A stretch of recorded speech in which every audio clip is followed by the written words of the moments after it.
لائحة المنتخب الوطني المغربي المستدعى للمباراتين الوديتين المقبلتين: ياسين بونو، المهدي الحرار، المهدي بن عبيد، أشرف حكيمي، زكريا الوحيدي، عيسى ديوب، إسماعيل باعوف،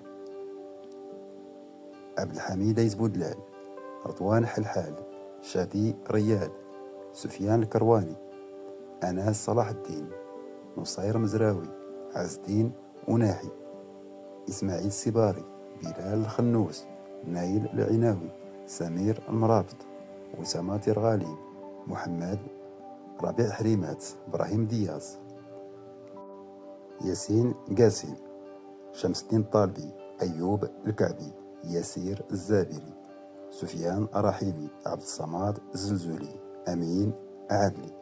ما رأيكم في هذه التشكيلة؟ خليوا لي الآراء ديالكم في التعليقات.